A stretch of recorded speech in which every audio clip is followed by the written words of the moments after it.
National Land League of Ireland. It's Dr. Finbar Markey.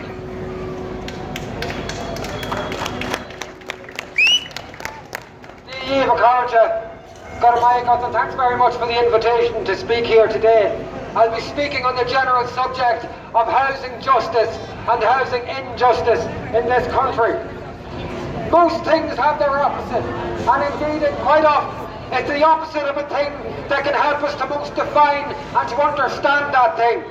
For tall there is small, for wide there is narrow, for dark there is light, for happy there is sad, and for justice there is injustice.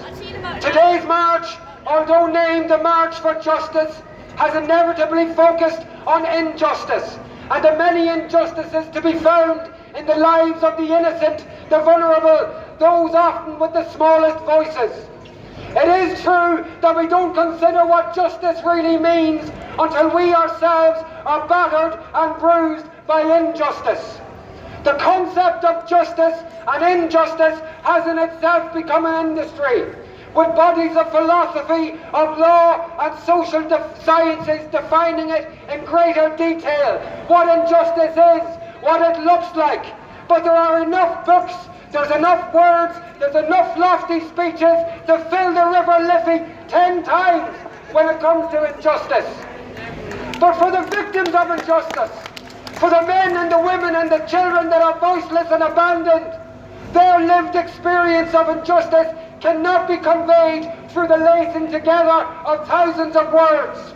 Housing activists over the last 10 years have witnessed injustice in its essence. Injustice is captured and engraved on the mind at the very moment of impact. And it's this witnessing and reflecting on housing injustice that maintains our activity. Injustice can be best known in the moments when a mother or father, doing their best, cannot look their children in their eyes because they may be homeless soon. The hidden emotions and failures, the fears that suffocate any attempts to enjoy time with their children. Those dark feelings and thoughts that glaze over their eyes at times when they ought to be laughing with their kids, not worrying. In those moments that return and again, in there can be seen raw injustice. The essence of injustice can also be found in those secret moments when a child feels the pangs of shame. A child with no home when their school friends are talking about their homes. There's injustice. You don't need a book for that. The essence of injustice can also be found at that very moment when children realise that the Garda Síochána and the men and women in suits that they thought were here to help them haven't come to help them, they've come to evict them. That moment of shock when the child understands that those whom they've been brought up to believe are here to save them are not here to save them. They're here to put them and their families on the streets. In that moment when they see for the first time that their mother and father is actually powerless, when they see that their neighbours will look on silently as they're evicted, that's injustice.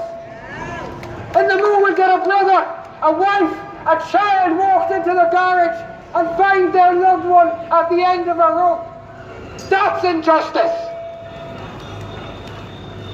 We don't have to read 1,000 books to understand injustice. It surrounds us daily. It can be found in the bodies and souls of all of us. But we must move beyond trying to understand it. We must face it down together and we must survive it. In our lives, we come across individuals every day, usually well-paid individuals, aspiring people, who at the drop of a hat will justify those moments of injustice that I've just described. Men and women of law. And they tell us that the law must be obeyed, that the banks and the investors have rights too. Politicians will lecture us about the need for some collateral damage. We need the banks, we need the vulture funds. But I say to those who make excuses for such injustices, I say that it's your Weasley words that stabs those children with shame and that ruins their childhood and that scars their adulthood. I say that your words and your excuses weaves the rope that hangs the family man.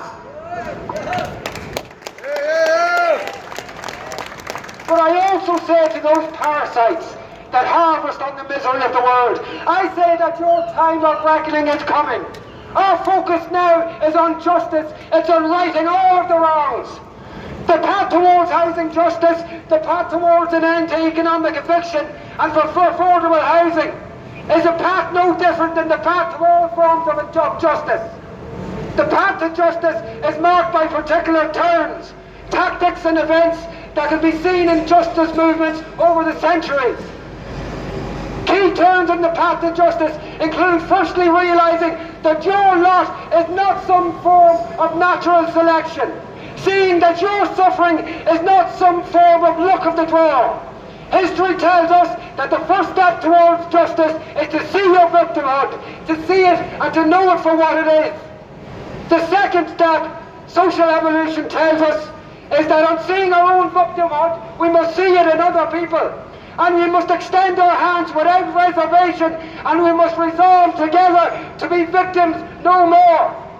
Thirdly, we must come to know the machinery of injustice that's upon us, how it works, who benefits from it, and how it can be levelled. And finally, history tells us that we must level the machinery of injustice, machinery that is made as much from flesh and blood as it is from paper and ink and emails. I'm not calling you to physical violence here today. That might have to come another day. I am, however, calling you to collective social assault on the machinery of injustice. For the housing justice movement, this means seeing firstly that the family with the mortgage they can't afford and the family with the rent they can't afford are animals in the same cooking pot. It also means that the person with arrears and the person with no arrears come to realise that they're both getting ripped off by the system. That the family with a home for now shares common cause with the family that has no home at the moment. When we come to realise that the root cause is a political clique and their banking and vulture fund friends, then we can begin devising our method of levelling the housing and justice machinery in this country. If all those who have no home, all those who cannot afford a home, whether it's rented or mortgage, and all of those that are just getting by, if we all focused 1 hour per week beyond our own needs, if we actually collectively got together to form a movement, then I have no doubt we would have housing justice within 6 months in this country. But can we get it together? If we can collectivise to crush the mechanisms of housing injustice, then injustice in all its forms is closer to defeat. Go on, Maya, give a card, Biggie Kermach, Dolawaya, Biggie Lodger.